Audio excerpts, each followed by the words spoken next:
లూకా 13:6-9. మరి ఆయన వారితో మాటలు ఒక మనుషుని ద్రాక్షతోటలో అందరూ చెట్టు నాటబడిను. పండుగ వచ్చినప్పుడు ఏమీ దొరకలేదు. 3 ఏళ్ళ నుంచి కానీ ఏమీ దొరకలేదు. ఇది నరికివే, దీనివల్ల ఈ భూమిని ఎలా వ్యర్థమైపోవాలని ద్రాక్షతోట మార్చి వాడయ్యా, నేను దాని చుట్టూ తవ్వి 20 మటుకు ఈ సంవత్సరం కూడా ఉన్నది అది ఫలించినా సరే ఏ నేడు నరికివేయమన్నంతో ప్రభు వాగ్దానం మనకంటే జీవించుకుంటారు. కనుక ఇక్కడ ద్రాక్ష తోటలో అంజూరపు చెట్టు ఒకటి నాటబడి విషయాలు మనం చూస్తూ వచ్చినప్పుడు ఒక మనుష్యుడు, ఆ మనుష్యుడే ప్రభు అయిన యేసుక్రీస్తు వారు. అనగా ఈ ద్రాక్ష తోటలో అంజూరపు చెట్టు ఒక్కటి అని మనం చూస్తుంటున్నాం. అంటే నాటబడింది అంటే ఎక్కడో పుట్టింది, ఎక్కడో పెరిగింది, మా ఇంటికి వచ్చి రైతక్కలాడింది అంటారు కదా. ఏంటది?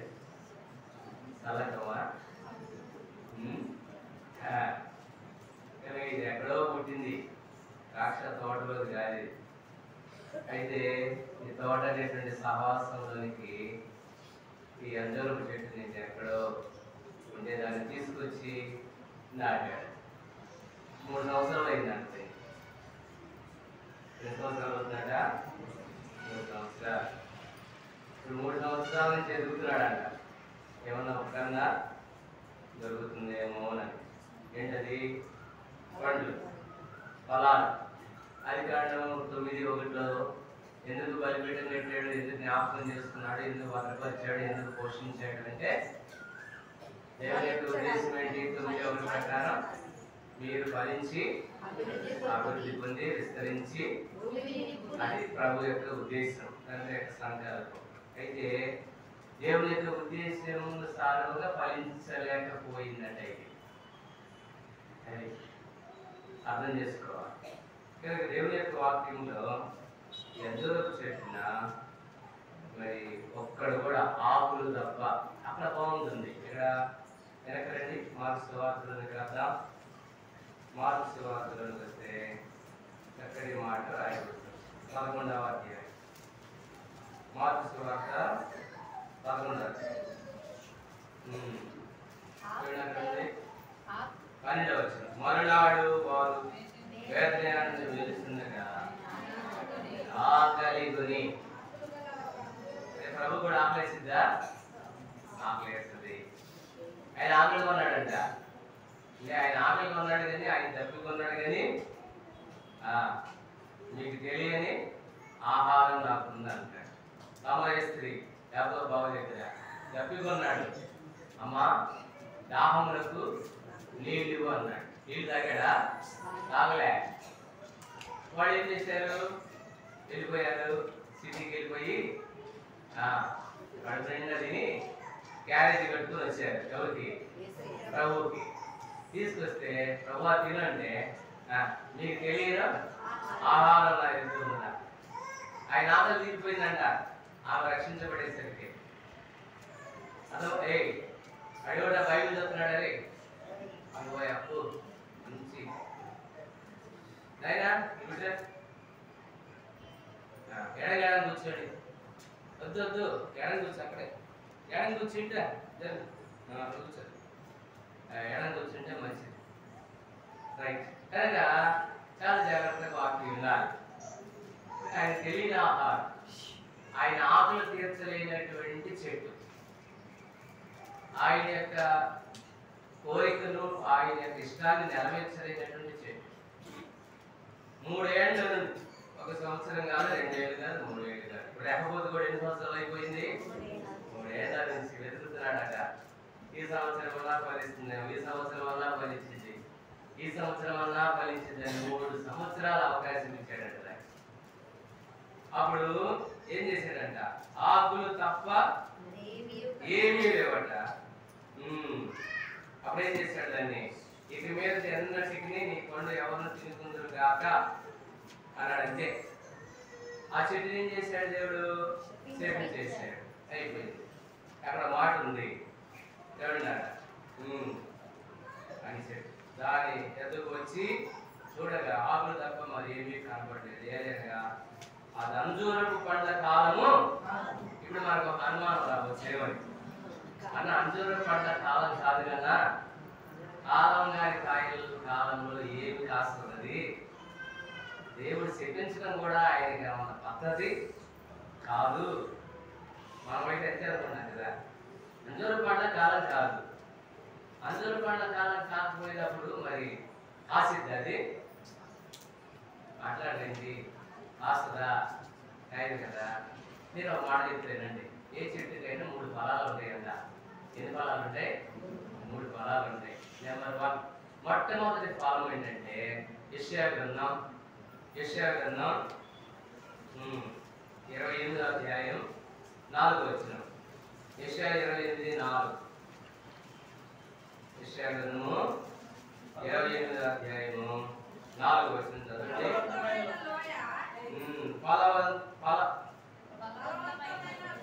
ఫలవంతమైన లోయ తల మీదనున్న వాడిపో పుష్పం వంటి దాని సుందర పోషణం వసంతకాలం రాకములకు పండిన మొదటి దీని ఏ ఫలం అంటారంటే తొలి ఫలం. చెప్పండి, ఏ ఫలం? ఒక దేవుడు ఇష్టపూర్వకంగా హృదయపూర్వకంగా ఎవరిని శపించాడు, అవకాశాలు ఇచ్చాడు. ఎన్ని సంవత్సరాల అవకాశం ఇచ్చాడు? 3 సంవత్సరాల అవకాశం ఇచ్చాడు. కనుక ద్రాక్ష తోట ఉంది, ద్రాక్షలు కాస్తున్నాయి, కానీ ఈ చెట్టు మాత్రం ఫలించలేదు అన్నాడు అక్కడ. అది గుర్తుపెట్టుకోవాలి. అది కానీ దేవుడు మనల్ని ఎందుకు ఎక్కడో ఉన్నటువంటి మనలను దేవుడు ఎందుకు తీసుకొచ్చాడు, ఎందుకు భద్రం చేశాడు, ఎందుకు పోషిస్తున్నాడు, ఆ ప్రభు యొక్క ఉద్దేశం ఏంటి, ఆ ప్రభు యొక్క ఆకలి ఏంటి, మరి ఆయన సంకల్పం ఏంటి, అది నెరవేర్చలేకపోతే మనం ఎట్లా? కనుక గుర్తుపెట్టుకోవాలా. తొలి ఫలం అంటారు. ఏ ఫలం? తొలి ఫలం. మలి ఫలం కూడా చూద్దాం మరి. రైట్, రండి. యెషయా గ్రంథము 17వ అధ్యాయము 6వ వచనం. అది తొలి ఫలం. చూడండి, 17వ అధ్యాయం 6వ వచనం.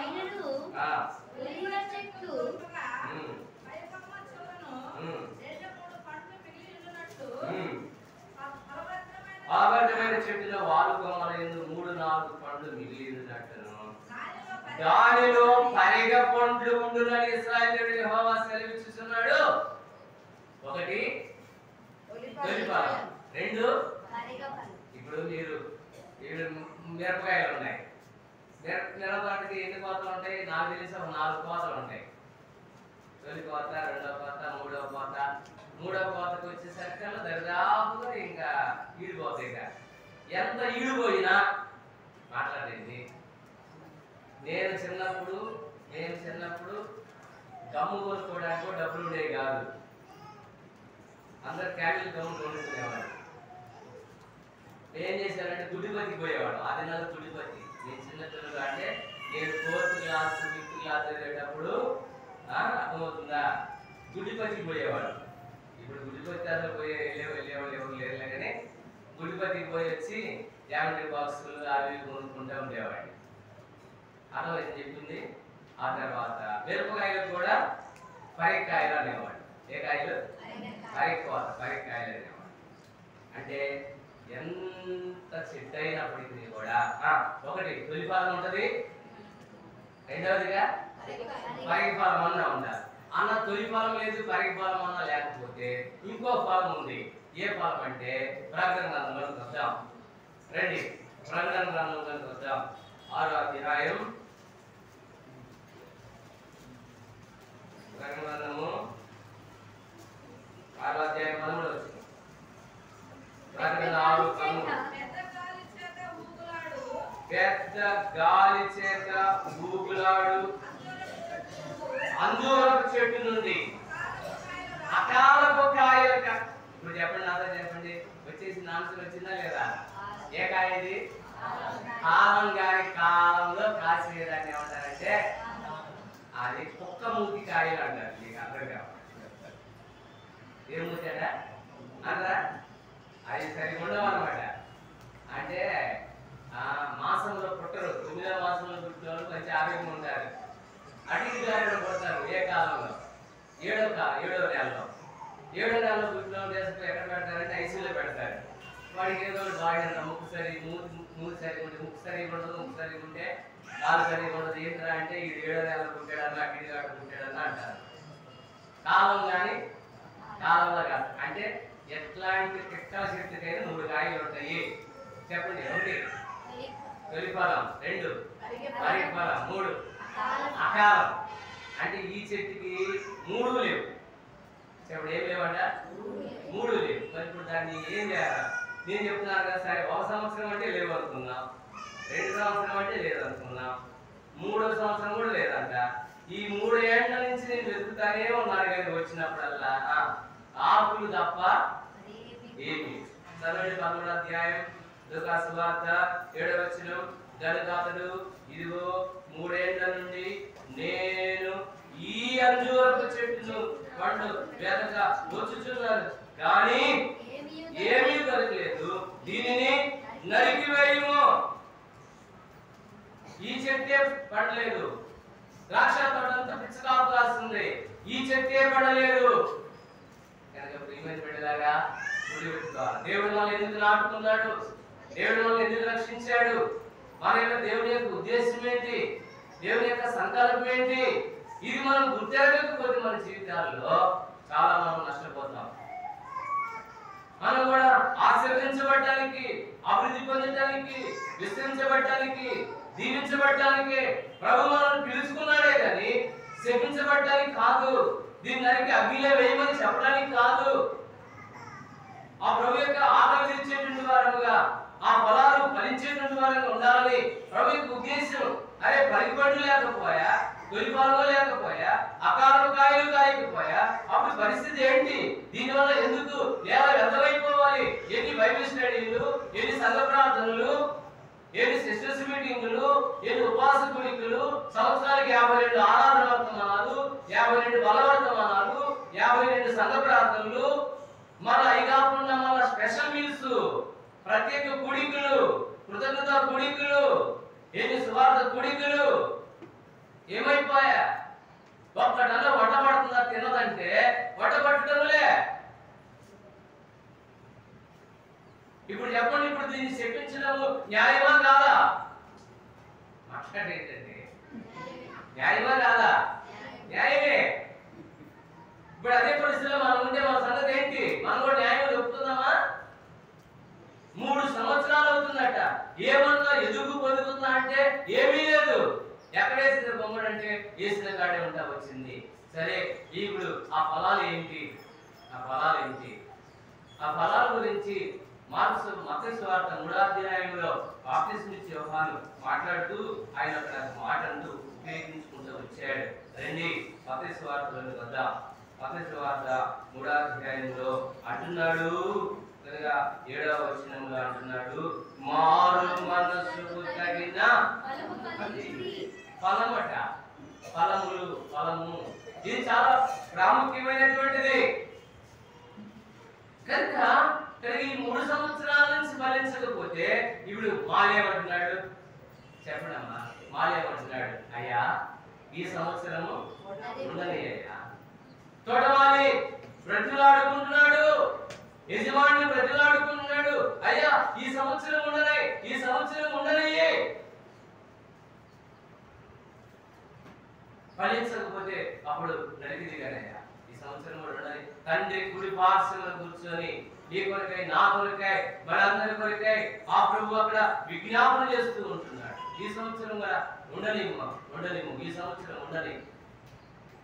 3 సంవత్సరాలు ఫలించలేదంటే, వ్యర్థమైపోయిందంటే, అయ్యో కొరాజీనా, అయ్యో బెత్సాయిదా, మీ చేయబడిన అద్భుతములు తూరు సీదోను ప్రాంతంలో చేస్తే వారి పాటికి మారు మనసు పొంది గోలి పట్ట కొట్టుకునేవాడు. మీకు చెప్పబడిన వాక్యం, మీకు అందించబడిన వర్తమానములు వేరే వాళ్ళకి చెప్తే వాడి పాటికి మారు మనసు పొంది ఉండేవాళ్ళు. ఏమిటి? ఫలము లేని జీవితం. ఆకులు బాగున్నాయి, ఆకులు తప్ప ఆకులంటే నీతి క్రియలు బాగానే ఉన్నాయి, ఆకులకి ఏం తప్పు లేదు. చెట్టు పేరు చెప్పి కాయలు అమ్ముకుంటున్నటువంటి బ్రతుకులైపోతా వచ్చినవి ఈ దినాల్లో మనవి. ఆకులంటే ఏంది? బైబిల్ వస్తాం, బైబిల్ చదువుతాం, బైబిల్ చదివినట్టు చదువుతాం, బైబిల్ పట్టుకుంటాం, ప్రార్థనకు వస్తాం. భక్తి జీవితంలో ఏది కూడా తప్పు ఏమీ కనిపించదు. కానీ ఫలాలు ఉన్నాయంటే ఫలములు లేవు. ఫలాలు చూసేది ఎవరు వెతకడానికి వస్తారు ఫలాలు? ఇలాగా యేసు ప్రభు వారి ఫలములు వేసుకునేటువంటి వాడు. ఆయన కొరకు మనం ఫలించకపోతే ఏంటి ఫలాలు చూసుకుంటాం. అసలు ఆ ఫలము యొక్క మీనింగ్ ఏంటి అని ఒక మాట ప్రభు అంటాడు. అసలు మనం మారుమనసు పొందామా లేదా? అసలు అన్న అదేంటన్నా అట్లా అంటారేనన్నా, అసలు మారుమనసు ఏంటన్నా? మాకు నేనేమంటాను, క్రైస్తవులకు మారు మనసు అవసరమా? ఈ క్వశ్చన్కి ఆన్సర్ చెప్పండి. అసలు క్రైస్తవులకు ప్రభుత్వమైన మనకు మారు మనసు అసలు అవసరం? మారు మనసు అవసరమా? అసలు అంటే మారు మనసు పొందకుండానే బాప్తిసం తీసుకున్నామా? వాక్యం ఏం చెప్తుంది? ప్రతి వాడును మారు మనసు పొంది యేసుక్రీస్తు నామమున. మరి మారు మనసు పొందకుండా బాప్తిసం తీసుకున్నామా? మరి తీసుకున్న బాప్తిసం ఏ మనసుతో తీసుకున్నట్టు? మాయ మనసా, గంగ మనసా, ఆచార సంబంధమైన బాప్తిసాలా మనం తీసుకుంది? ఆచార సంబంధమైన భక్తి మాట్లాడండి, ఏదో ఒకటి చెప్పండి, సమాధానం చెప్పండి. కనుక మరి ఎందుకు ఆ మాట వాడాడు? మారు మనసు తగిన ఫలాలంట, ఫలములు. ఎందుకు బతకం చేశాడు సంవత్సరం అంతా? ఎందుకు దేవుడు పోషించుకుంటూ వచ్చాడు? ఎందుకు దేవుడు ఆదరించుకుంటూ వచ్చాడు? ఎందుకు నీతో ప్రీతిగా దేవుడు మాట్లాడుకుంటూ వచ్చాడు? ఏ పని పాట లేకనా? కనుక నీకు అందించబడినటువంటి ఆ సమృద్ధి అయినటువంటి వాక్యం వేరే వాళ్ళకి అందిస్తే ఈ పాటి వాళ్ళు రక్షించబడేవాళ్ళు అని ప్రభు బాధపడుతూ ఉన్నాడే. కనుక ప్రియమైన బిడ్డలారా, ఏంటి ఫలములు అనేది దేవుని వాక్యంలో మనం జ్ఞాపకం చేసుకుంటే రండి, అపోస్తల కార్యములు 9వ అధ్యాయంలో చూద్దాం. అపోస్తల కార్యములు 9వ అధ్యాయం 11వ వచనంలో చూద్దాం. 9వ అధ్యాయం 11. అతడు ప్రభువా ఇదిగో నేనున్నాను. అందుకు ప్రభువు నీవు లేచి నిలబడిన వీధికి వెళ్ళి యూదాను వారి ఇంట దాసుడైన సౌలును వారి కొరకు విచారణ చేయము. ఇదిగో అతడు ప్రార్థన చేయుచున్నాడు. నాతో చెప్పండి, ఇదిగో. అప్పుడేగా మారుమనసు పొందింది. ఎప్పుడు మారుమనసు పొందాడు? 3వ వచనం. అతడు ప్రయాణం చేయొచ్చు దమస్కు దగ్గరకు వచ్చినప్పుడు అకస్మాత్తుగా ఆకాశం నుండి ఒక వెలుగు అతని చుట్టూ. అప్పుడు అతను నేల మీద పడి అప్పుడే మారుమనసు పొందాడు. అంటే ఈయనకు ప్రభువులు ఏంటో తెలియదు, ఆరాధన అంటే ఏంటో తెలియదు, సంఘ ప్రార్థన అంటే ఏంటో తెలియదు, బాప్తిస్మం అంటే ఏంటో తెలియదు, మారుమనసు అంటే ఏంటో తెలియదు, రొట్టె ద్రాక్షరసం అంటే ఏంటో తెలియదు, ఆల్వేట్ అంటే ఏంటో తెలియదు, సువార్త అంటే ఏంటో తెలియదు, ఏమీ తెలియదు. ఒకటి మాత్రం తెలుసు, ఏంట అనంటే ప్రభు నమ్మిన బిడ్డలను మర్డర్ చేయడం మాత్రం తెలుసు. లైసెన్స్ తీసుకున్నాడంట బర్మా ప్రభుత్వం దగ్గర. అదొక్కడే హానికరుడు, హింసకుడు, దోషకుడు, అదొక్కడే తెలుసు ఆయనకి. ఇవేమి కూడా ఆయనకి తెలియదు. ఏమీ తెలియని ఆయనే మారుమనసు లేనటువంటి సౌలే, ఆరాధన అంటే తెలియని సౌలే, బాప్తిస్మం అంటే తెలియని సౌలే, ఇదిగో అతడు ప్రార్థన చేయించాడు. అమ్మా, మీ పిల్లలకు పట్టీలు మంచిది ఇంటికాడ పెట్టుకున్నామా? దేవుని మందిరంలో దొల్లు మన శబ్దం పిల్లలకు కానీ పెద్దోళ్ళకు కానీ రాకూడదు. అది హరిదాసుడు వేసుకునేది. అది కూడా ఫ్యాషన్ అయిపోయింది ఇప్పుడు. ఈ పట్టీలు పెట్టిన పిల్లలకు పెద్దలకు పట్టీలు పెట్టుకుంటున్నారు. ఈ పట్టీలు ఎవరు పెట్టుకుంటారు తెలుసు అసలు మీకు? మాట్లాడండి. వెనక దినాల్లో కరెంటు లేదు, మీకు తెలియదు. కరెంటు లేదు. కరెంటు లేనటువంటి దినాల్లో ఇప్పుడు ఈ బాత్రూమ్స్, టాయిలెట్స్ రూమ్ కూడా లేవు. ఆడపిల్లలు బయటికి పోయేవాళ్ళు, పెద్దవాళ్ళు అయినా చిన్నవాళ్ళు అయినా బయటికి పోవాల్సి వస్తే కరెంటు లేని దినాలు కనుక కింద ఉన్న తీరులు పాములు ఉంటాయేమోనని కాళ్ళకి ఏం చేసేవాళ్ళు అంటే గచ్చలు పెట్టి హరిదాసులు కట్టుకుంటారు కదా, అవి పెట్టి కాళ్ళ పెట్టేవాడు. బయటకు వెళ్ళిపోయినప్పుడు చెందుకు పోయినప్పుడు ఏదైనా ఉంటే దూరంగా పారిపోతాయేమోనని, ఆ శబ్దం విని బయటికి పోతాయేమోనని ఆని చేయకుండా ఉంటే కట్టాడు. ఇప్పుడు అది ఏమైపోయిందంటే చెప్పండి, ఫ్యాషన్ అయిపోయింది. ఇప్పుడు చిన్న పిల్లలు అమ్మమ్మ నాయనమ్మ నాకు పట్టీలు చేపి నాయనమ్మ అని అడిగిందా? మరి నీకు ఎందుకు వచ్చింది ద్వారా నువ్వేం పెట్టి చేసి చెప్పు, నా చెవులు చెప్పిందని అడిగిందా? మాట్లాడండి. వాళ్ళు అడగలేదు కదా. అడగకముందే నువ్వు చేపిస్తున్నావు అంటే మరి చేస్తాను మనం ఇప్పుడు మనకే లేదు మారు మనసు, వాళ్ళకేమో వచ్చింది మారు మనసు, పిల్లలకేమో వచ్చింది. కనుక ప్రియమైన బైబిల్లో ఉంది, యెషయా గ్రంథంలో కళ్ళు మంది మోగిస్తారంట, వాళ్ళు చెప్తే తలపై గోడు చేస్తానన్నాడు. సీయోను కుమార్తె గర్విస్తున్నాడంటే కాలే గజ్జలు మోగిస్తూ కళ్ళు నడుస్తారంట దేవుని ఆలయంలో. జాగ్రత్తగా దేవుని సన్నిధిలో మీకు ముద్దులు ఉంటే ఇంటికాడ పెట్టుకోండి పట్టీలు. రెండోసారి నన్ను పిలవలేక నాకు తెలుసు, నన్ను పిలవకపోయినా పర్వాలేదు, ఏం చెప్పాల్సింది మాత్రం నేను చెప్తానే ఉంటాను. అది నేను చెప్పేది, అది ఇది మాత్రం గుర్తు పెట్టుకోండి చెప్పేది. దిష్టులు అంట, వాగులో దిష్టి. ఏం దిష్టి ఉంది? ప్రార్థనలో ఆ దిష్టి ఈ దిష్టి అన్ని దిష్టులు పోతాయి. స్నానం చేసినప్పుడు అధికారులు నల్లబొట్టు అంట, ఒక్కొక్క బొట్టు. ఇలా క్రైస్తవులు అన్నయ్య ప్రార్థన చేయాలి తీసుకొచ్చి మా చేతుల్లో పెడతాం మనం. ఈ దరిద్రులు ఏమని ప్రార్థన చేస్తే మా ప్రార్థన పారిద్దా? చెప్పండి, మా ప్రార్థన పారిద్దా? వాడికే బారట్లా. వాడు చేపబడి చేయించడానికి పోయినట్టు. చేపబడి చేయించడానికి పోతే వీటి మీద వాడు కళ్ళు మూసుకొని ఏదో మనకేం తెలుసు ఆ చేపబడులు ఏం చేస్తాడు తెలియదు కదా మనకి. పోతే అబ్బాయి వాళ్ళ ఇంట్లో బైబిల్ ఉంది, వాడు మందిరానికి పోతారా అని అడిగిందంట. అవును మందిరానికి పోతారంటే, అయ్యా నువ్వు ఎంతమంది దగ్గరకు పోయినా కానీ ఇది వారదు, నువ్వు మెదపడదు అని వాడు 30,000 రూపాయలు అడిగిచ్చి మెదపడి పంపించిందంట. నిజం నమ్మండి, వాడు మారు మనసు పొందాడు. నాయన నీ గురించి నేను చేపలు చేయడానికి పోయి వెళ్ళాడరా 30,000 రూపాయలు తీసుకొని. అక్కడ పోతే ఆ గురువు గారు ఇక్కడ చెప్పాడు, ఆయన మీ దేవుడు మాత్రం నమ్మదగిన స్వామి, నీతో నేను రానయ్యా, నా గురించి నువ్వు ప్రార్థన చేయబాక ఎక్కడి నుంచి అన్నాడంట. నేను కూడా మీ స్వామిని నమ్ముకుంటానన్నాడంట. వాడికే వార్తల్లా మన మీద ఏదైనా చేయడానికి. మనం ప్రార్థన చేస్తే పారిద్దా? మాట్లాడదమ్మా. ఎనక ముందు ముందు గారమంటలు, ఎనక కడ్డీలు, సంటి పిల్లలు ఉన్నా కళ్ళు కొట్టుకోవడం తప్పేం లేదు. కళ్ళు కొట్టుకుంటాం, అంతవరకు బాగానే ఉంది. మరి ఎనక కడ్డీలు దాటుకొని పోవాలా? మీ ఇంట్లోకి నీ గారమంటలు దాటుకుని ఇంట్లో రావాలా? నేను ప్రార్థన చేస్తే మీ పిల్లలు దీవించబడాలా? ఏమంటానంటే ఒకటే గుర్తుపెట్టుకో, నిజంగా నువ్వు ప్రార్థన చేస్తే నీ మనవడైనా మనవడైనా కూతురు ఎవరైనా సరే నువ్వు ప్రార్థన చేసినప్పుడు ఆ ప్రార్థనలోనే అన్ని దిష్టులు పోతాయి. నువ్వు స్నానం చేసేటప్పుడు ఇటు చెంబు తిప్పి పోయిన అవసరంలే, వద్దు.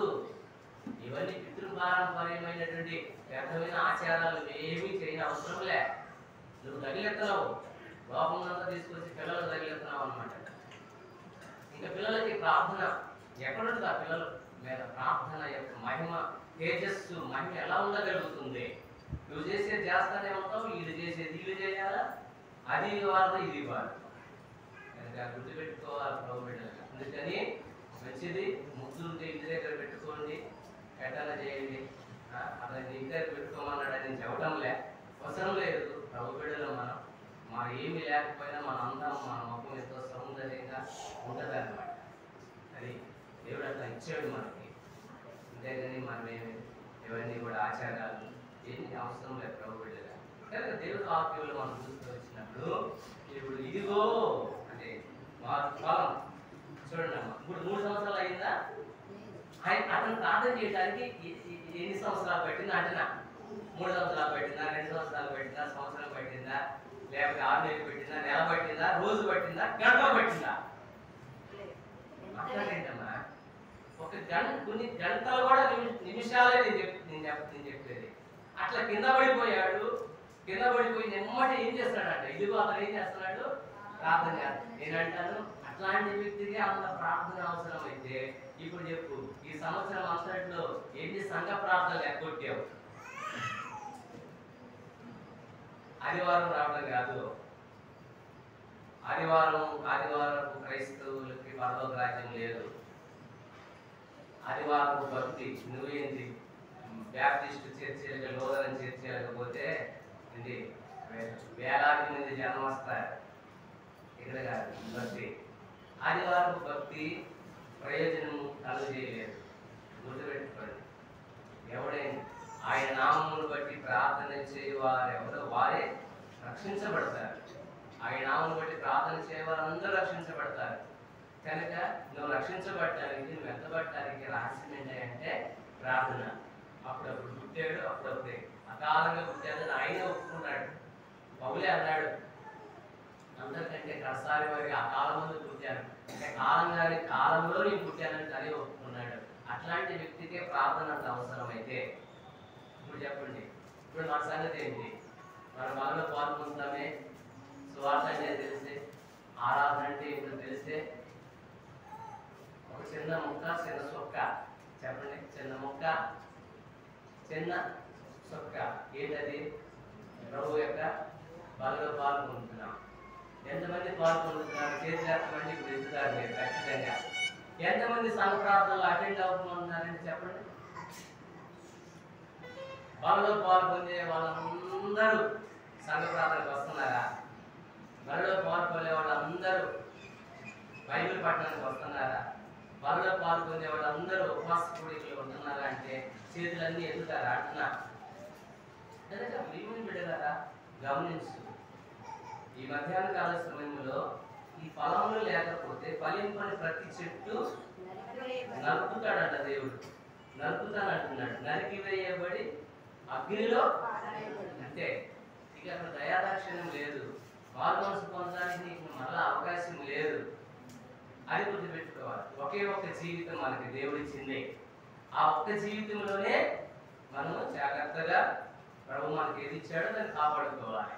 కనుక ప్రార్థన ఊపిరి వంటిది. ప్రార్థన ఊపిరి వంటిది. ప్రార్థనను నిర్లక్ష్యం చేస్తున్నావు నువ్వు. ప్రార్థన నిర్లక్ష్యం చేస్తున్నావు, గుర్తుపెట్టుకో. అంటే నువ్వు ఇంకా ఫలించడం లేదు.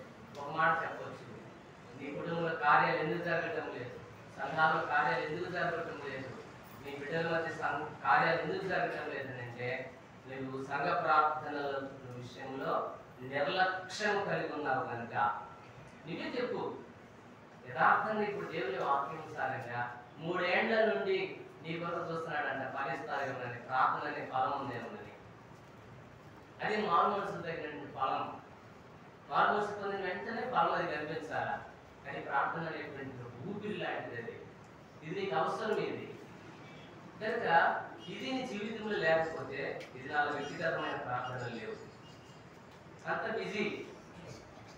బిజీనే. వాక్యం చదువుకునే అంత సమయం మనకి ఉండటం లేదు. ఉద్యోగస్తులు అనుకుంటే ఉద్యోగస్తుల కంటే వీళ్ళు ఎక్కువైపోయారు. ఇప్పుడు తెల్లవారుజామున వెళ్ళిపోతున్నారు. దేనికి? కిలో లెక్కకి. దేనికి? పత్తి. ఆ తర్వాత మిరపకాయలు కూడా కట్టెల లెక్క అంట. కట్టెల లెక్క, కిలో లెక్క. అవి కూడా అదైపోయింది వెంటనే చెప్పండి మరలా ఏమన్నా మధ్యాహ్నం కాలేజీ విద్యుద్దేమనంటే పూట కూలి అంట. సరే ఈ పూట కూలు ఆ పూట కూలు ఈ కూడా లేవు అనుకుంటే కరువు పని అంట. ఏ పని? ఆదివారం కూడా కరువు పనులకి పనులు పోయేవాళ్ళు ఎంతమంది? ఇప్పుడు వాళ్ళని బట్టి దేశానికే కరువు వచ్చింది. వాడు పాపం ముందు అంతా దేశం బాగుంటాయి. ఈ దరిద్ర కోడి పోయి ఏమంటే అడుగు పెట్టాడు అక్కడ దేశంలో. చిన్న కుమారుడు ఆ దేశంలో ఏమొచ్చిందంట? కరువు వల్ల గొప్ప కరువు రాక ఏమొచ్చిందంట? ఈ దరిద్రుడు ఐరన్ లెక్క లాంటి వాడు ఏమంటే అడుగు పెట్టాడో దేశానికే కరువు వచ్చింది. ఆఖరికి ఈ దరిద్ర కోడి పోయి పొందు దగ్గర పోతే ఆ పొందులన్నీ స్ట్రైక్ చేసినాయి. అది కొత్త పని వచ్చింది. ఈ పని అని చెప్పేసి ఇది నడవడం మొదలు పెట్టేసింది. అప్పుడు బుద్ధి వచ్చిందంట. ఎప్పుడు పోయా బుద్ధి వచ్చింది? అది సంగతి. అర్థమవుతుందా మీరు చెప్పింది? ప్రభు బిడ్డలాగా గుర్తుపెట్టుకోవాలా. ఎన్ని పరిస్థితులు ఉన్నప్పటికీ వ్యక్తిగతంగా ప్రభుత్వ కమ్యూనికేషన్, వ్యక్తిగతంగా ప్రభుత్వం మనం గడిపేటువంటి సమయం, ఎంత సమయం గడుపుతున్నాం ప్రభుత్వం మనం అనేటువంటిది. ఇదే ఫలాలంటే ఇదే ఫలములు. తర్వాత రెండవదిగా కుటుంబ ప్రార్థన. చెప్పండి, ఏ ప్రార్థన? మా చంద్రంలో కుటుంబ ప్రార్థనలు అంటే అధ్యాయం అంతా చదివేవాడు. అధ్యాయం అంతా మా నాన్న మా పెద్ద ఇద్దరు రక్షించబడ్డోళ్ళే. అయితే నువ్వు చెప్పురా అనేవాడు మా పెద్దనాన్న, నువ్వే చెప్పాలన్నా అనేవాడు. వీళ్ళిద్దరు చెప్పారు. కుటుంబ ప్రార్థనలో 3 పాటలు, ఆరాధన వాక్యమా ఆదివారమా. కుటుంబ ప్రార్థన ఎన్ని పాటలు పాడేవాళ్ళు? 3 పాటలు పాడేవాళ్ళు. నిజం, మీరు నమ్మండి. 3 పాటలు పాడి అధ్యాయం చెప్పి వర్తమానంగా వచ్చినా చదివించి ప్రార్థన చేయొచ్చుగా. అరగంట చెప్పడం వల్ల వాడు అరగంట చెప్పారు, మళ్ళీ పావు గంట ప్రార్థన. దానికి ఈ లోపల ఏమైనా పులికి నిద్రపోతామా? ఈత మేలే. ఆ ఈత మేలు ఏమైనా ఎక్కబడతారు, ఎక్కబట్టరు. స్కూల్లో కొట్టించుకోవడం, ఇంట్లో కొట్టించుకోవడమే. అది పరిస్థితి. నాకు తెలిసి కుటుంబ ప్రార్థన జరగాలంటే రాత్రులు మా ఇంట్లో లేవు ఎన్నడూ కూడా. ఈ విధంగా కుటుంబాలు దీవించబడడానికి కారణం ఏంటి అంటే కుటుంబ ప్రార్థన అంత ప్రాముఖ్యమైనటువంటిది. విధాన కుటుంబ ప్రార్థనలు చెప్పండి. చేసేటం అంటే పరిగెత్తుకోవడమే. అక్కడ 2, 3, 4 అని అమ్మని సిగ్గుపరుచుకున్నారు, నచ్చదు. కానీ యథార్థ గుడిమే చేసుకుంటుంది. ఎవరు మీ బిడ్డలో చూసేపెట్టి కుటుంబాలు చేసుకుంటారా? నేనేమన్నానంటే ఒకవేళ రక్షించబడకపోయినా సరే నువ్వు సాపు వేసుకొని బయట వేసుకొని నువ్వు ఒక్కదాన్ని చేయి. మా పెద్దనాన్న ఒక్కడే కుటుంబాలను చేస్తున్నాడు. ఫస్ట్ మా పెద్దనాన్న ఒక్కడే రక్షించబడింది. అప్పుడే బాడీని కట్టింది. ఆ పాట కాన్వకేషన్ పోయాడంట. భక్తులారా స్మరించడం అనే పాట. ఆ పాట ఒక్కడే పాడుకునేవాడు. ఆ పాట పాడతా ఉంటే మా నాన్న పుట్టుగా దాగొచ్చి ఈ పాట పాడతాడంట. ఏ పాట? ఓ పుట్టుగా దాగి భక్తులారా అంటే ఆమె వచ్చింది, మా ఇంటి అన్నానికి వచ్చింది. బట్టలు వేసి వెళ్ళి సాగులనే సత్యావతి అని ఆమె కూడా రక్షించబడింది. సత్యావతి అంటే ఆమె కూడా రక్షించబడింది. బాప్తిజం తీసుకుంది. అద్భుతం. చిన్నోడు ఆయన పేరు, ఆయన పేరు అది బాగా గుర్తు. ఆయన రక్షించబడ్డాడు. 600 బాప్తిజం ఇచ్చాడు. అందరికి మా మామ ఏం తాగి దేవుడు పడబడతాడు అన్నది. ఇక దేవుడు ఆయన పట్టుకున్నాడు. ఆ మాట తాగుని పాడకూడదు కదా, ఏంటి నేను ఇట్లా చేశాను. ఎంత ప్రభావం చూడ, ఆ పాటలో అంత ప్రభావం ఉంది.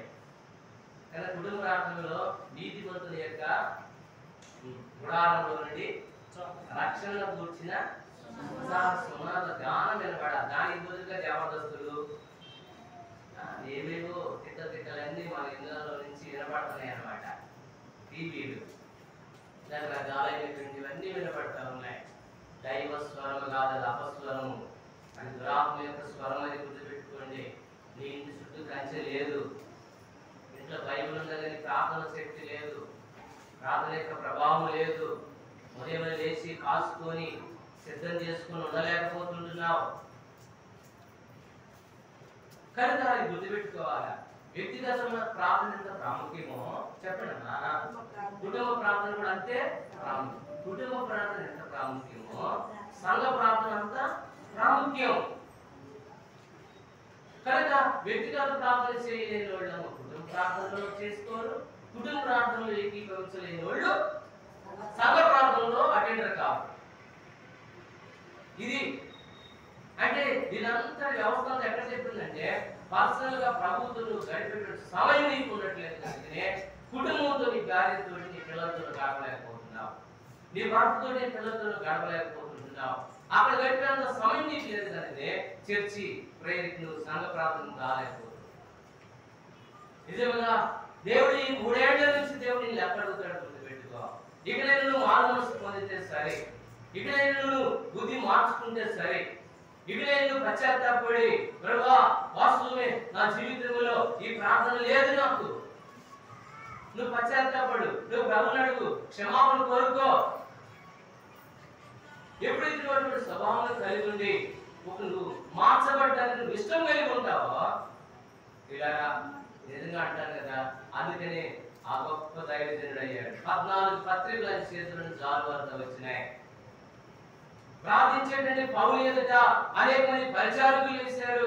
ప్రార్థన చేసే పౌలు గారి ఎదుట అనేక సంఘాలను కట్టేదాన్ని కొరికాయి. ఆయన గారు గొప్ప కార్యము జరిగించుకుంటూ వచ్చాడు. పిల్లలారా, సంఘం అభివృద్ధి పొందుతూ వచ్చింది, సంఘాలు కట్టబడుతూ వచ్చినాయి, సంఘం నానాటికి కూడాను అభివృద్ధి పొందుతూ వచ్చింది. ఎవరంటే సంఘంలో అలాంటి వాళ్ళు కావాలని దేవుడు ఆశపడుతున్నాడు. నువ్వున్నావా? సంఘంలో ఒక మూల రాయినా, సంఘంలో ఒక స్తంభానివైనా, సంఘంలో నువ్వు అధికారం కొరకై వస్తానికి ఆశపడుతున్నావు. నువ్వు సంఘ ప్రార్థనలో నియమ కూడికల్లో నువ్వు అటెండ్ అవుతున్నావా? పరిచర్యలో బాధ్యత ఉండదు, కానీ బయట వాటిలో మాత్రం నాకు అది లేదు, నాకు ఇది లేదని. ఈ సంఘంలో అలాంటి వాళ్ళు లేదు, కానీ బయట వాళ్ళ సంగతి నేను చెప్తున్నా. ప్రార్థన విషయంలో మాత్రం రాదు వాళ్ళు, కానీ నాకు పాటలు కావాలా, లేకపోతే నాకు అది కావాలా, ఇది కావాలా, ఆ పెత్తనాలు, ఈ పెత్తనాలు, గోడి పెత్తనాలు కావాలనుకుంటారు చాలా మంది. మొట్టమొదటి నువ్వు ప్రార్థన చేయి. నీ భార్య, నీ పిల్లలతోటి, నీ కుటుంబంతో నువ్వు ఏకీభవిస్తే, అప్పుడు సంఘంలో నువ్వు నిలబడితే నువ్వు మాదిరికరంగా ఉంటావు. దేవుడి నీ కుటుంబం ద్వారా, నీ భార్య ద్వారా, నీ బిడ్డల ద్వారా, నీ భర్త ద్వారాగా ప్రభుత్వం మహిమ కలుగుతుంది అనేది మనం గుర్తించుకోవాలి. ప్రభువుగా కనుక ప్రియమైన బిడ్డలారా, గుర్తుపెట్టుకున్నావా? ఏమైపోయింది ప్రార్థన జీవితం? ఎక్కడ పడిపోయింది? ఎందుకు పడిపోతుంది? ఏం ఆశిస్తుంటున్నావు? ఆ మధ్య ఆసక్తిని ఎందుకు కోల్పోతూ ఉంటున్నావు? ఆకులు బాగానే కనిపించవచ్చు, కానీ ఆకుల ద్వారా ప్రయోజనం లేదు కదా. ఫలములు లేని ప్రతి చెట్టు కూడా నరకబడి అగ్నిలో వేయబడి, ఇంత బతుకు నరకానికి పోతావా? ఇంత బతుకు నిత్య నాశనానికి పోతావా? ప్రార్థన లేకపోతే గుర్తుపెట్టుకుందాం, ప్రార్థన లేకపోతే నరకమే గతి. గుర్తుపెట్టుకోండి.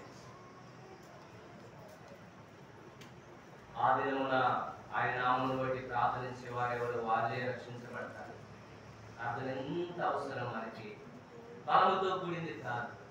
నీ భయం నీకుండా, అయ్యో ప్రభువా నా విశ్వాసమును కాపాడు, అయ్యా దినములు చెడ్డవి ప్రభువా, పరిస్థితులు బాగలేదు నాయన ప్రభువా, నీతిమంతుడే రక్షించబడేట దుర్లభం అయిపోతే పాపి అవిశ్వాసి ఎక్కడ పిలుస్తారు అనే దినాలైపోతూ ఉంటుండగా ప్రభువా నా పరిస్థితి ఏంటి నాయన? ప్రభావాలు వచ్చినప్పుడు నేను నా కుటుంబం ఎత్తబడాలి ప్రభువా. ఇది నీ ప్రార్థన. విశ్వాసమును వృద్ధి పొంది, ఇది ప్రార్థన. ప్రభువా నా విశ్వాసమును వృద్ధి పొందించు ప్రభువా. ప్రభువా ప్రార్థన చేయడం నేర్పించు. శిష్యులు వచ్చి ప్రభువుని అడుగుతున్నారు, ప్రభువా మీ చేతులు పెడితే దయాలు కావాలి ప్రభువా, మీ చేతులు పెడితే స్వస్థత జరగాలి ప్రభువా, మీ చేతులు పెడితే సూచక్రియలు జరగాలి ప్రభువా, మీ చేతులు పెడితే అందరూ కింద పడిపోవాలి ప్రభువా అని అడగలే. ప్రభువా ప్రార్థన చేయడం నేర్పించయ్యా, నేర్పించు. యుక్తంగా ఎలా ప్రార్థన చేయాలో చేత కావట్లేదు ప్రభువా. మేము అడిగిన భోగించిన నిమిత్తం అడుగుతున్నాం, ఈ లోక సంబంధమైన వాటి కొరకు అడుగుతున్నాం, కానీ యుక్తంగా ఆత్మతో ఉచ్చరింప శక్తిని మూలికలతో ఆ ప్రార్థన ఎలాగో నేను అడగాలని నాకు చేత కావటం లేదు ప్రభువా. యేసుక్రీస్తు ప్రభువారు 30 సంవత్సరాలు ప్రార్థన చేసి చివరి 3.5 సంవత్సరాలే బోధకులు కేటాయించాడు. 3.5 సంవత్సరాలు పరిచర్య కొరకు 30 ఏళ్ళు ప్రార్థన చేస్తే ఇప్పుడు మా సంగతి ఏంటి ఒకసారి ఊహించండి.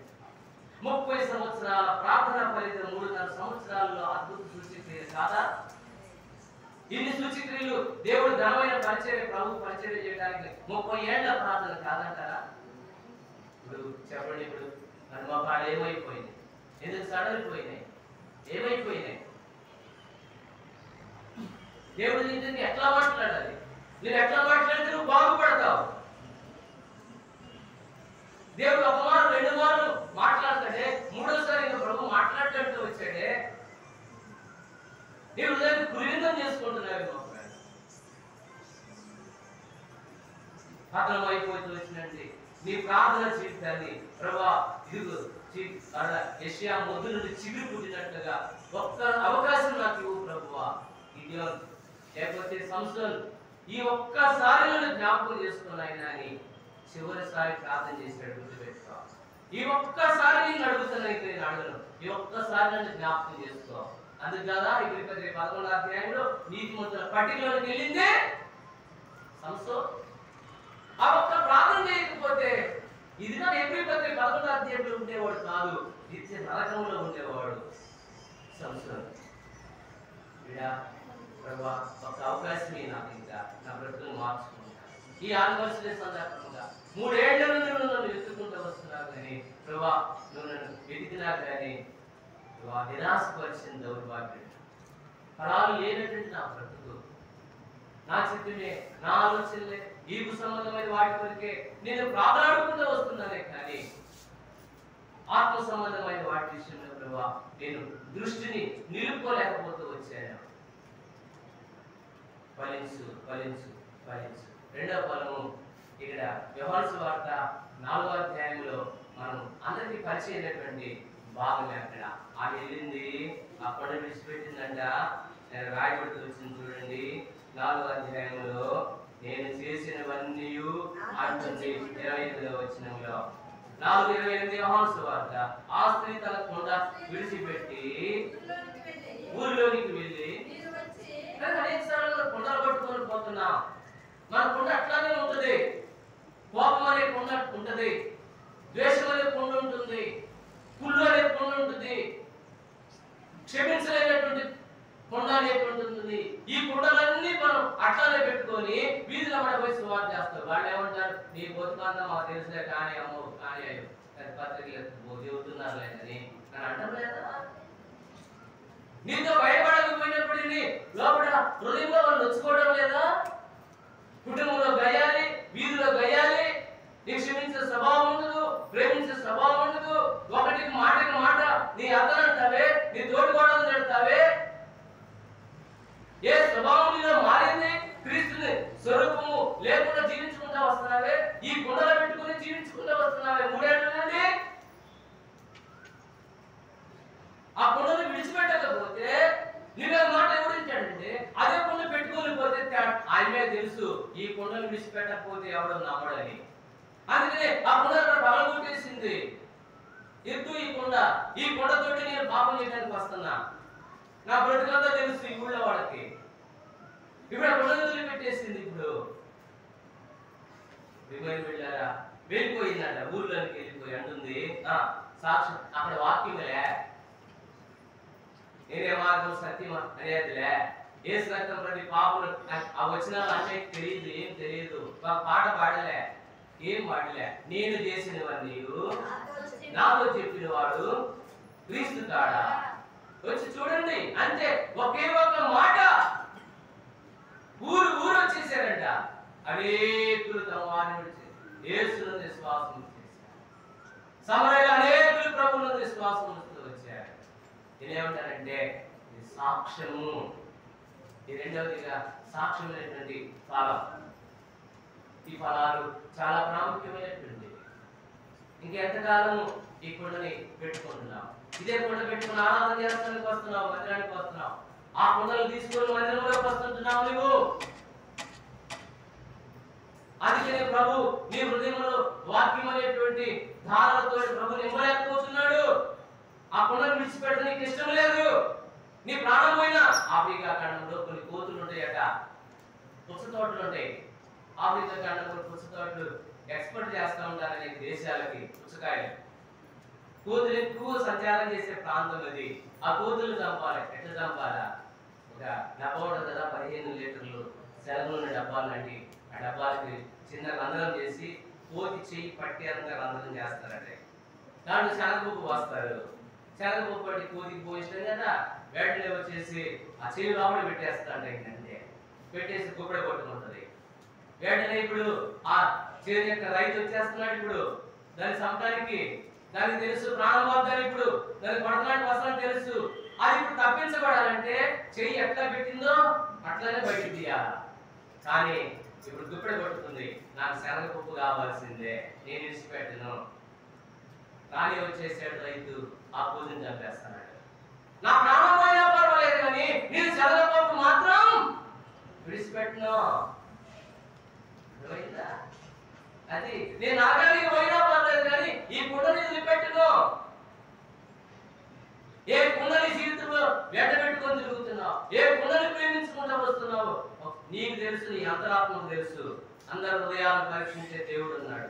ఏ ద్వేషం, ఏ కుళ్ళు, ఏ పగ, ఏ అసూయ, ఏ టీవీలు, ఏ సీరియళ్ళు, నీ జీవితంలో ఎట్లాంటి దేవునికి ఆయాసకరమైనది, వాక్యములు ఆత్మకు విరోధమైనటువంటిది ఏదైతే పెట్టుకుంటే వచ్చావో అవన్నీ నీ కొండలు భుజమే పెట్టుకొని పోతే నిన్ను బట్టి నువ్వు బాగుపడవు, ఊరు బాగుపడదు, సంఘానికి క్షేమం కలగదు. పోతే పోయింది, మందిరానికి పోతవే పెద్ద ఆ బజార్లో పట్టుకొని అడుగుతుంది. మీకేం తెలుసు? బజార్లో పట్టుకో పుట్టిపుర్రాలు పోతవే ఎగేసుకొని పట్టుకొని ఇదేనమ్మా ఆయన ఎంత అవమానమైన పరిస్థితి, అంత అవసరమా? ఇందుకు బట్టి అన్ని జనుల్లో దేవుని నామం దూషించబడాలా? లేదమ్మా నువ్వు నీ వెళ్ళే ఆ ప్రభు దగ్గరికి మేము కూడా వస్తామమ్మా అని చెప్పగలుగుతున్నారా? ఒక్కరన్న వాక్యం లేకుండానే రాబట్టుకోగలుగుతుంది. ఎందుకు? ఒక్క స్త్రీ వెళ్ళిపోయి ఊరును మార్చినప్పుడు ఎంతమంది సంఘం వెళ్ళినప్పుడు ఊరు ఎందుకు కదలట్లేదు? ఒక్క వ్యక్తి ద్వారా ఊరు వచ్చిందే, మరి ఇంతమంది మనం వెళ్ళిపోయి మైకులు చెప్పి పత్రికలు ఇచ్చి గందరగోళం మరి ఎందుకు మార్చబడలేదంటే ఇలా వాళ్ళని మనం అనుకోవద్దు, మనలోనే లోపాలు ఉన్నాయి. వాడు దరిద్రులు అన్న వాడు అమ్మంటారు, అయ్యా అన్న వాడు మారాలి, ఎవడు మారినట్టు నువ్వు మారావు. ముందు చెప్పు, నువ్వు మారావు అంటున్నా, నువ్వు మారావు, నువ్వు మారు, నువ్వు ఏం మారు? నీ ప్రార్థన కుడికంటే తెలియదు, ఒక సిస్టర్స్ మీటింగ్ రావు, ఒక సాక్ష్యం సరిగా ఉండదు నీ జీవితంలో, ఏమీ ఉండదు. వాళ్ళు మారు ఎవడు మారుతాడు చెప్పండి? ఎవరు మారుతారు?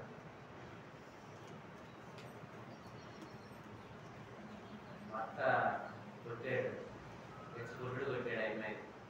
కొట్టిన తర్వాత చాలా అద్భుతమైనటువంటి ఆయన ఒక సిఏ కేటగిరీ, దేవుని మందిరానికి వెళ్ళదు, ఆదివారం ఆలోచన తాళం వేసేసాడు, వరడాలు పడేసాడు, తాళం తీసుకుని వెళ్ళిపోయాడు. వెళ్ళిపోయిన తర్వాత ఇక మనమైతే ఏం చేస్తాం? రావరా వెనదాపులో మందిరానికి బాగుంటుంది, దేవుడిని పట్టుకుంటాడులే, దేవుడు జ్ఞాపకం చేయాలి, అనుభవించో దేవుడు బాగుపడ్డాడు, బియ్యాక మాకు వచ్చే సుప్రభాతాలు. అవి ఏం మాట్లాడలేదు, ప్రార్థన చేసుకుంటా ఉంది. ఉదయం 10 గంటల నుంచి సాయంత్రం 4 గంటల దాకా ప్రార్థన చేస్తానే ఉంది వరండా.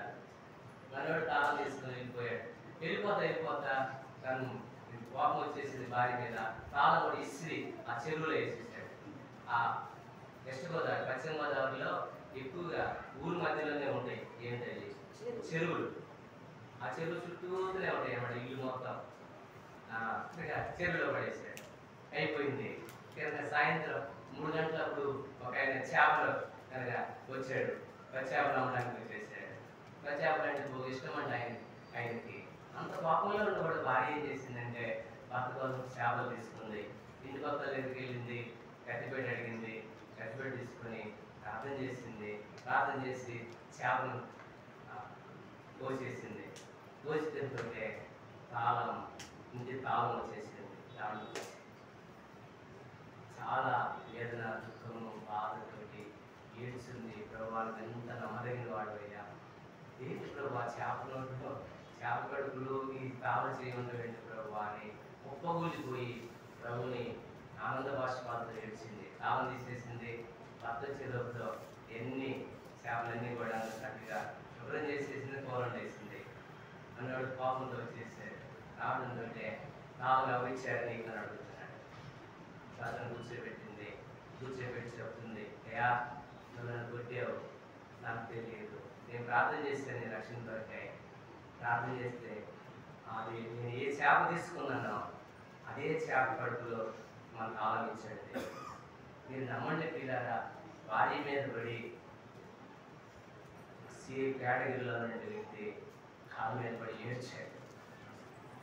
అమ్మా దేవత అమ్మ, ఈ దేవుడు గొప్పవాడే, కోపంతో నేను చేప చెరువులో వేసాను.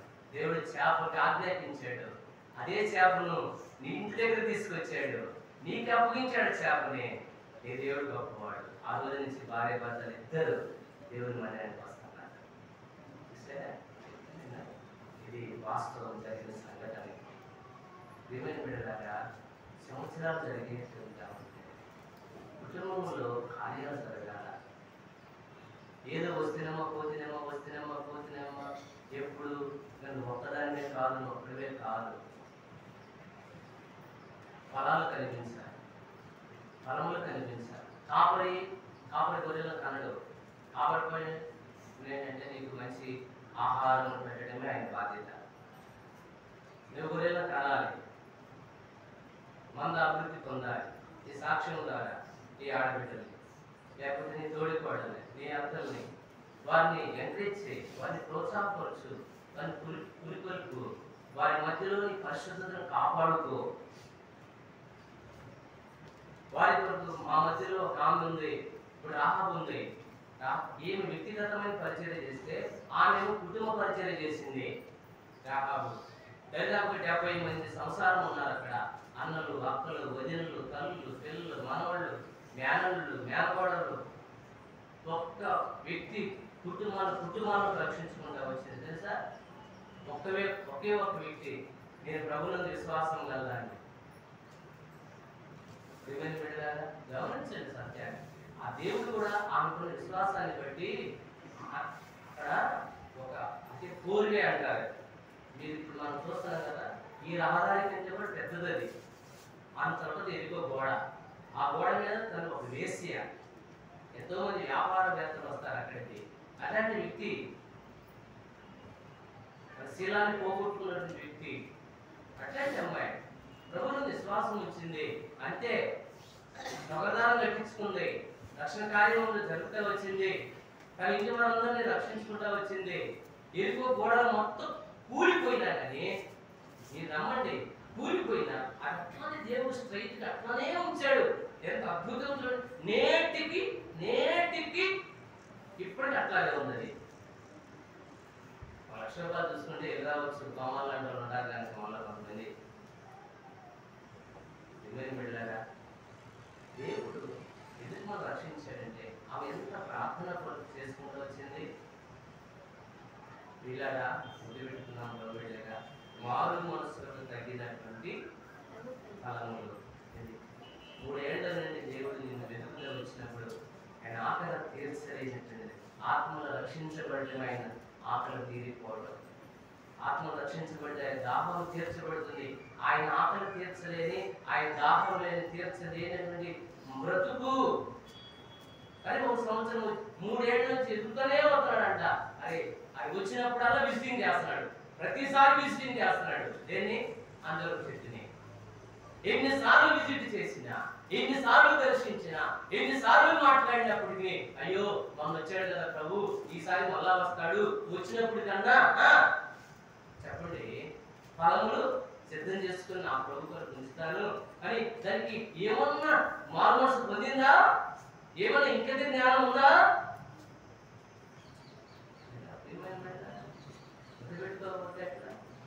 ఏదో వస్తున్నాం పోతున్నాం, మందిరానికి సంవత్సరాలు గతించిపోతున్నాయి అనుకునేది కాదు.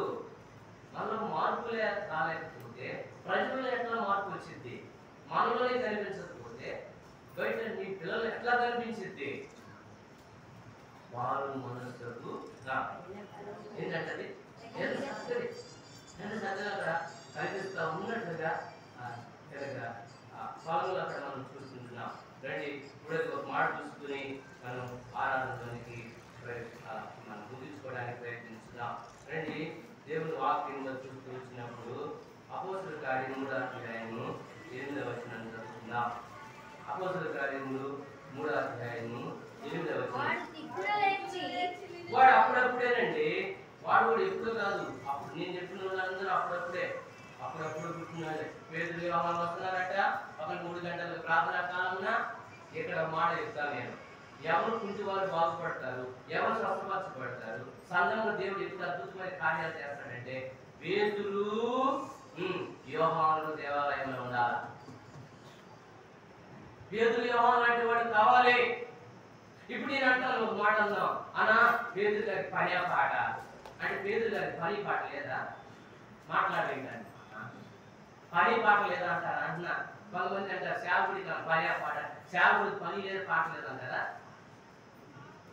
పని ఉంది, పాట ఉంది, రెండు ఉన్నాయి. పని పాట లేక కాదు. అప్పటికే ఇంచుమించు 3,000 మంది చేర్చబడ్డారంట 2వ అధ్యాయం. ఉందా లేదా? వాక్యం లేని వారు అనేకులు ఇంచుమించు 3,000 మంది బాప్తిజం తీసుకున్నాడు. అన్న మా ఇంటి దగ్గర ప్రార్థన చేయి, అన్న మా ఇంట్లో మీటింగ్ పెట్టాలా, అన్న మా అబ్బాయి బర్త్డే, అన్న మా ఇంట్లో అనరా? ఇన్ని మీటింగ్లు ఇవన్నీ పెట్టుకొని కూడాను ఎంత గొప్ప పరిచయం పెట్టి 3,000 మంది సంఘం. చెప్పండి అమ్మా, ఎంతమంది?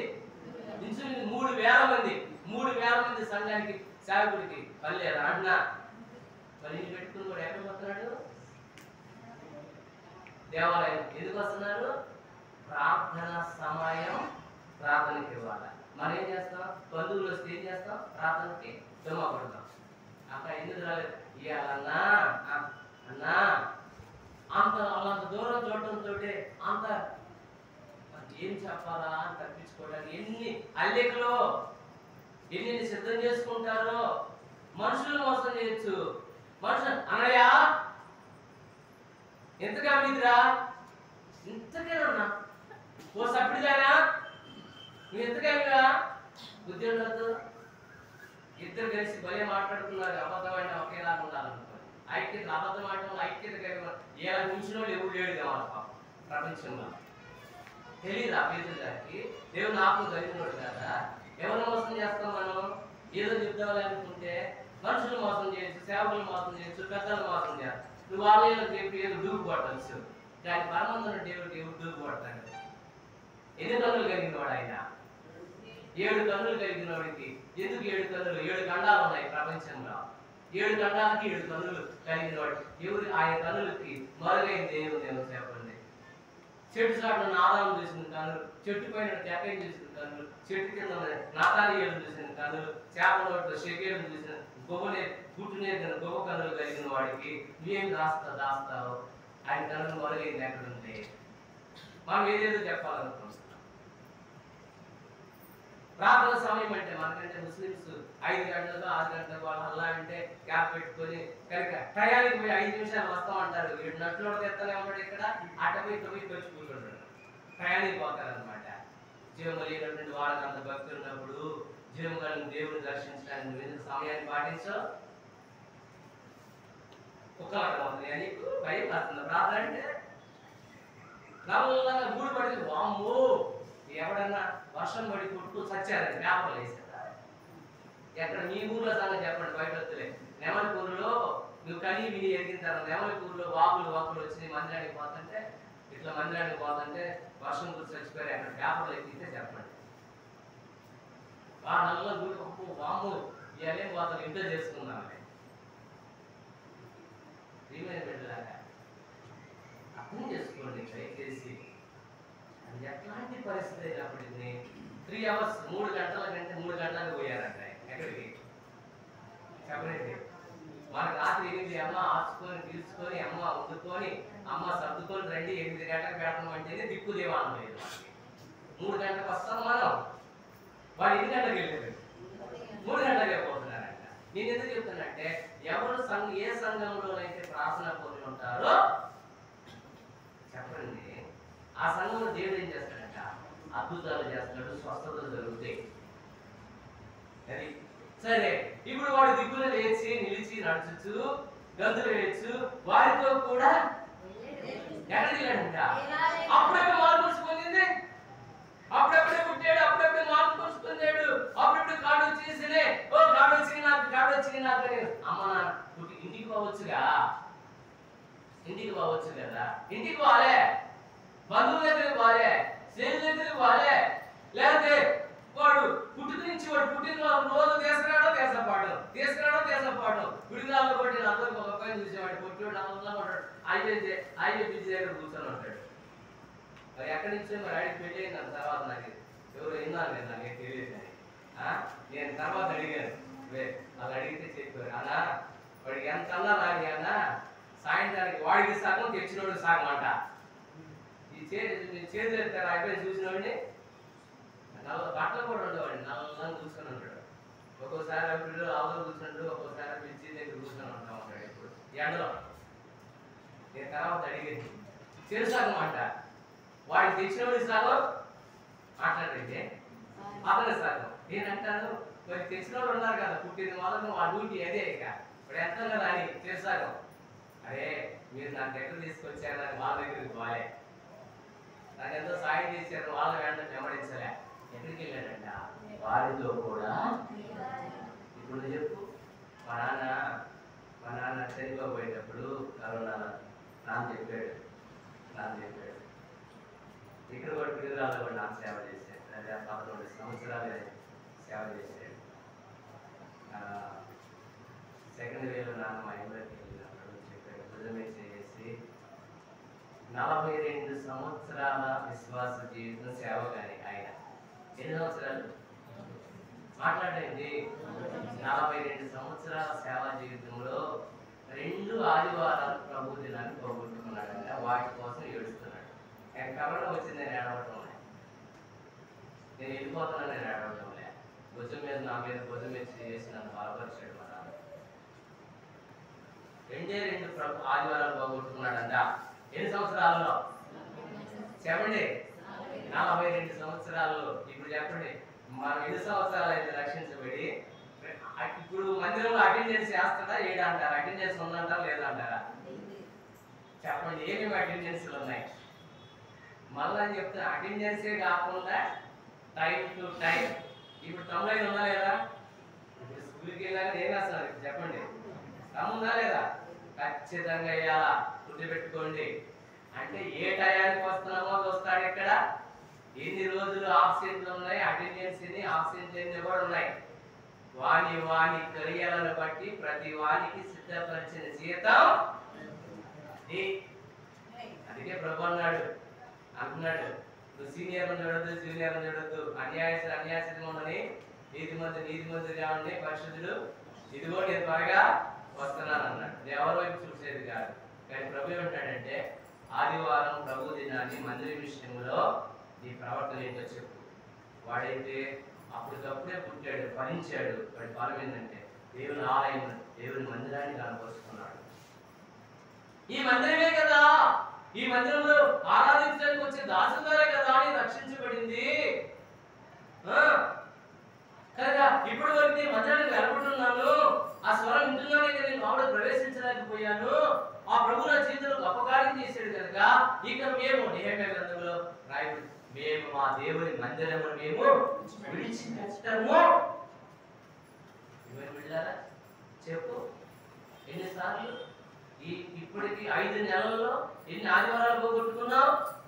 ఎన్ని ప్రభు దినాలు, ఎన్ని సంఘ ప్రార్థనలు, ఎన్ని బైబిల్ స్టడీలు, ఎన్ని ఉపవాస ప్రార్థనలు, ఎన్ని సువార్తలకు డుమ్మా కొట్టావు?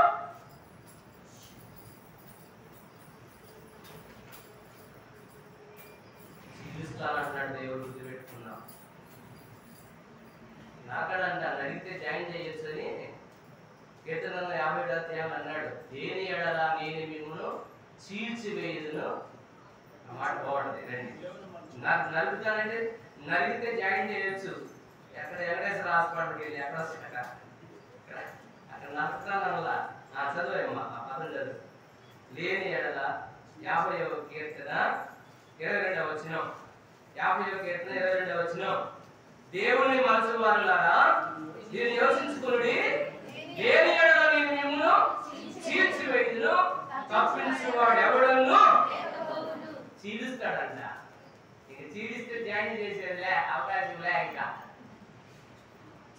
ఆయన చీలిస్తే తప్పించేవాడు ఎవడు కూడా లేడు ఇంకా. అందుకనే ఎబ్రీ పత్రికలో జీవం కలిగిన దేవుని చేతిలో పడుట ఎంతో భయంకరం.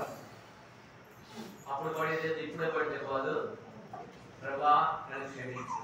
ఎన్నోసార్లు ఈ సన్నిధిని నిర్లక్ష్య పెట్టాను, ప్రభు దినాన్ని అగౌరవపరుస్తూ వచ్చాను.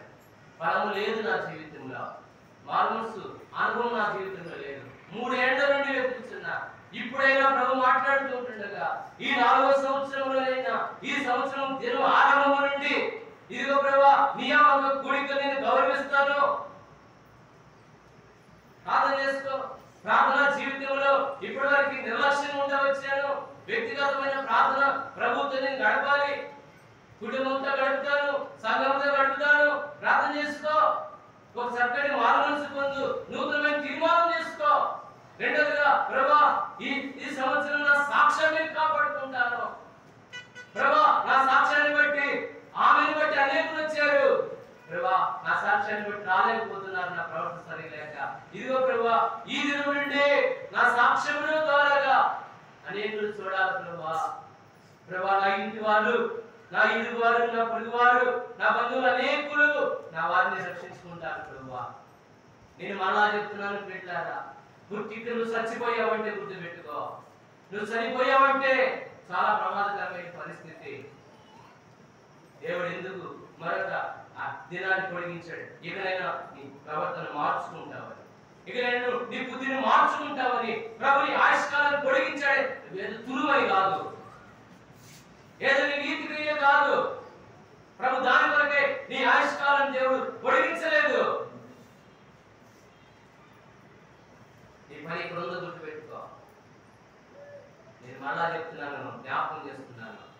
చిన్న ప్రవక్తలు లేరా? హోషేయ, యోవేలు, ఆమోసు, ఓబద్యా, మీకా, నహూము, హబక్కూకు, జెఫన్యా, హగ్గై, జకర్యా, మలాకి, ఎంతమంది ప్రవక్తలు లేరు? ఎంతమంది పోతే నినివే పట్టణంలో వాడు రక్షించబడరు?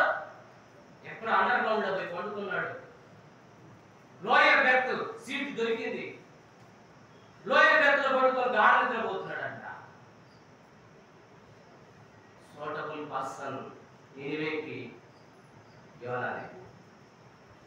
ఎంతమంది ఉన్నారు ప్రవక్తలు, చిన్న ప్రవక్తలు? ఎవరో పంపిస్తే నినివే పట్టణంలో సువార్త ప్రకటన చేయరు. వాడెంత ముండోడో ప్రభు కూడా అంత ముండోడు. కక్కిచ్చాడు, తుఫాను రేపాడు, యోనా చేపలు మింగిపించాడు, మోకాళ్ళ నుంచి అక్కడ ప్రార్థన చేస్తున్నాడు. రాసులు కప్పించాడు. పోయి ప్రకటన చేస్తే లక్షలాది మంది ప్రజలు రక్షించబడ్డారు. అక్కడ సూటబుల్ పర్సన్. నేను చెప్తున్నా, ఎందుకు నిన్ను బతికించాడు తెలుసా? ఈ ద్వారానే ఆ వీధిలో వాడు ఇంట్లో వాడు మారాలని. నువ్వేమో పెద్ద తురుములాగా నీ లేకపోతే ఏం లేదు అనుకుంటున్నా. లేక నేను చాపడం నన్ను చాపడం ఒక నిమిషం పట్టదు. మనం దేని పడుతుందని చెప్పండి. వెళ్ళారా? సాక్ష్యం చాలా జాగ్రత్తగా ఉన్నాం. బయట నోటి చిత్రం పెట్టుకో, ప్రేమ కలిగి ఉండు, క్షమాపణ కలిగి ఉందాం, మర్చిపోదాం, ప్రేమించుదాం, బదానాలు పడద్దు. ఎన్నైసరి మర్చిపో, ప్రభు మనసు కలిగి ఉండు. అబ్బా ఏమిరా అదివరకు ఎట్లా ఉండేవాడు, ఎట్లుండారు, వాడు మనసు పొందారా అంతే. ఒకప్పుడు పొందలేదు, ఇప్పుడు నాకు పొందలేదన్నయ్య చెప్పగలదు. మారుతారు, ఆటోమేటిక్ మన ఇంటికి వచ్చేస్తారు. ఇక సినిమా హాల్ నిండిపోతున్నాయి, బస్ స్టాండ్ నిండిపోతున్నాయి, రైల్వే స్టేషన్ నిండిపోతున్నాయి. అంత హౌస్ఫుల్ అయిపోయింది. మహిళా తప్ప. ఏంటి దౌర్భాగ్యం? నువ్వు నీ కాదా? పౌరుల స్వభావం అంతెందుకు ఉంటుంది? ఎప్పుడు ఇతరుల మీద పెట్టడమే. వాళ్ళట్ట, వీళ్ళెట్ట, వాళ్ళెట్ట, వాళ్ళు ముందుండారు, ముందుండవు ఎట్టంటే ముందుండాలి అట్లా ఉంటారు. ముందోళ్ళ సంగతి ఎవరి సంగతి నీకెందుకు వస్తుంది? నీ దేని నువ్వు చూసుకునేదాన్ని రిమైండ్ ద్వారా గుర్తుపెట్టుకున్నాం. మూడవదిగా మనం చూస్తూ వచ్చాము ఇక్కడ దేవుని ఆలయం విషయంలో పట్టింపు కలిగిన. అప్పుడప్పుడే పుట్టినాడే మనం వీళ్ళు చూసుకున్నటువంటి ముగ్గురు కూడా. పౌరుడు అప్పుడే పుట్టాడు, ఫలించాడు. సమరయ స్త్రీ అప్పుడే పుట్టింది, ఫలించింది. కుంటివాడు కూడా వాడు అప్పుడే పుట్టాడు, ఫలించాడు. అంటే మనం ఫలించాలా, అభివృద్ధి పొందాలా, విస్తరించబడాలా, సంఘం లేకపోతే తాడు పొడిగించబడాలా, మేకులు తెగ్గొట్టబడాలా, తూర్పు పడమట ఉత్తర దక్షిణాలు వ్యాపింపు చేయబడాలా. ఇదంతా దేవుడి చేతిలో ఉందా, మన చేతిలో ఉందా? నాకు తెలుసు దేవుడి చేతిలో అంటాను. ఎంతైనా రాముడి చేతి అన్నట్టే ఉంటాయి. దేవుడి చేతిలో లేదు. ఎవరి చేతిలో ఉందంటే మన చేతిలో ఉంటాయి. మనమే మనమే మనమే ఈ కీడు చెప్పండి, ఈ కీడు నన్ను బట్టే అనేవాడు కావాలా? అనేవాడు ఉంటే అందరూ బాగుపడతారు. అనేవాడు ఉంటే వాడు బతికారు. నన్ను బట్టే నన్ను బట్టే నన్ను బట్టి క్షమాపణ కోరుకుంటూ ప్రభు ఒక్కసారి జ్ఞాపకం చేసుకుని ఆయన అని ప్రభు జ్ఞాపకం నూతనపరచబడటానికి తీర్మానం చేసుకుని ముందుకు వెళ్ళటకు అలాగే సంఘం ఈ సంవత్సరం అంతా నమ్మకత్వాన్ని గత 3 సంవత్సరాలు చూపించిన ప్రభు ఇక ఈ జరగబోయే దినాల్లో కూడా అలా దేవుడు ప్రభు యొక్క కనుదృష్టి ఉంచి ప్రభు బాధపరిచి ఆస్వాదించి దీవించిన ప్రభు సహాయం చేయండి.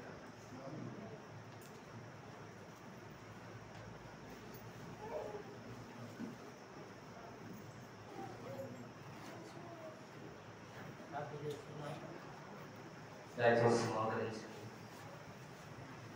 తన వాక్యం వినువారు మాత్రమై ఉండి మనల్ని మనం మోసపుచ్చుకుంటే మరి చాలా నష్టపోతాం.